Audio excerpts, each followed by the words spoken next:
الحمدللہ الحمدللہ رب العالمین والعاقبۃ للمتقین الصلاۃ والسلام علی سید الانبیاء والمرسلین وعلی آلہ وصحابہ اجمعین اما بعد فاعوذ باللہ من الشیطان الرجیم بسم اللہ الرحمن الرحیم ورفعنا لک ذکرک صدق اللہ العظیم وصدق رسولہ النبی الکریم الامین۔ معزز حاضرین، معزز سامعین اور میرے محتشم دوست احباب، ہم ذکر کر رہے تھے حضرت ختیجہ سے عقد زواج، حضور علیہ الصلوۃ والسلام کا نکاح، اس کے بارے میں گفتگو کر رہے تھے، اور پہلے بیان کیا کہ حضرت ابو طالب نے خطبہ پیش کیا اور اس کے بعد جوابی خطبہ حضرت ورقہ بن نوفل نے کھڑے ہو کر بیان کیا، جو ختیجۃ الکبریٰ کے چچا زاد بھائی تھے۔ جوابی خطبہ انہوں نے پیش کیا اور اس خطبے کا ترجمہ بڑی ہی پیاری بات کہی ہے انہوں نے۔ سب سے پہلے رب کائنات کی تعریف بیان کرتے ہیں۔ سب تعریفیں اللہ تعالیٰ کے لیے ہیں، جس نے ہمیں ان عزتوں اور انعامات سے نوازا، جس کا آپ نے ذکر فرمایا، یعنی جو خطبہ حضرت ابو طالب نے بیان کیا تھا، اس خطبے کے جواب میں ورقہ بن نوفل نے خطبہ پیش کیا۔ کہتے ہیں کہ ساری عزتیں، سارے انعامات جن کا آپ نے ذکر کیا، اور ہمیں وہ فضیلتیں بخشی، وہ ہماری عزت کی، اور جن کو آپ نے گنا، بس ہم سارے عرب کے سردار اور راہبر ہیں، اور تم بھی ان صفات سے مستفید ہو۔ قبیلے کا کوئی افراد ان کا انکار نہیں کر سکتا، کوئی شخص تمہاری فضیلت کو رد نہیں کر سکتا۔ ہم اپنے تعلق تم سے استوار کرتے ہیں، ہم اپنے تعلق تم سے جوڑنے کے بڑے اشتیاق ہیں، بڑا اشتیاق رکھتے ہیں۔ اے خاندان قریش کے سردارو، گواہ رہو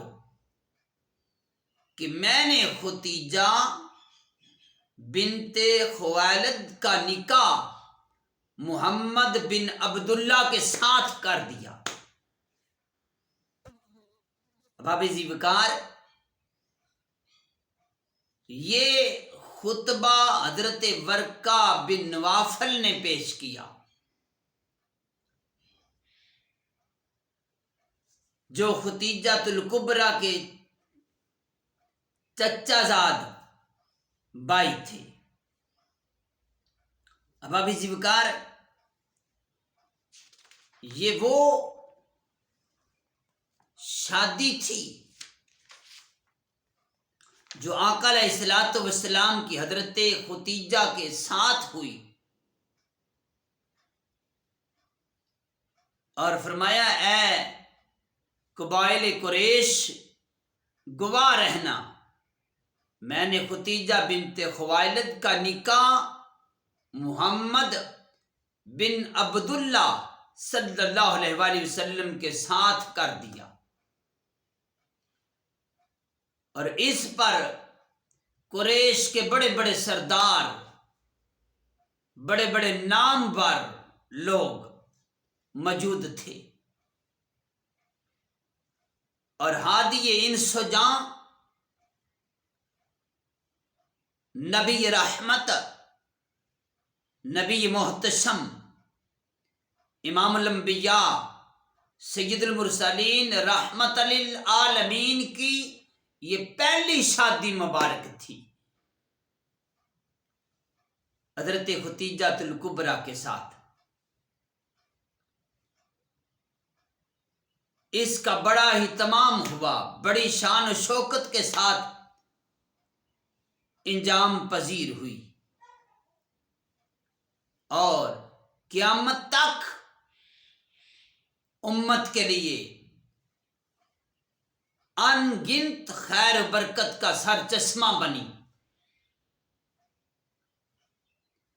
اس وقت تاجدار کائنات، فخر موجودات، امام الانبیاء، سید المرسلین، رحمت للعالمین کی عمر مبارک 25 سال اور ختیجہ الکبریٰ کی عمر 40 سال، اور اس سے پہلے وہ 2 بار شادی کر چکی تھی۔ اباب ذیبکار، لیکن تاجدار کائنات صلی اللہ علیہ وآلہ وسلم نے ان کے ساتھ نکاح کیا، اس کو تسلیم کیا، اور آنے والی امت کے لیے، آنے والے لوگوں کے لیے ایک پیغام چھوڑ دیا، بیواؤں کے ساتھ نکاح کیا جا سکتا ہے۔ یہ حضور علیہ الصلوۃ والسلام کی سنت طیبہ بن گئی، سنت مبارکہ ہو گئی۔ اس لیے ہمیں بھی آقا علیہ الصلوۃ والسلام کی سنت پر عمل کرنا چاہیے، آقا علیہ الصلوۃ والسلام کی جو اتباع ہے اس پر زندگی کو بسر کرنا چاہیے۔ رب کائنات کی بارگاہ میں دعا ہے، اللہ تعالی ہماری اس حاضری کو اپنی بارگاہ میں قبول فرمائے، اور میرے جتنے بھی دوست احباب اس کلام کو سنتے ہیں، آگے شیئر کرتے ہیں، ان کے لیے دعا کرتا ہوں، رب کائنات ان کی نیک حاجات اپنی بارگاہ میں قبول فرمائے، اجر عظیم عطا فرمائے، نبی پاک علیہ الصلوۃ والسلام کی کامل محبت عطا فرمائے، حضور علیہ الصلوۃ والسلام کی اتباع کرنے کی توفیق عطا فرمائے۔ والسلام۔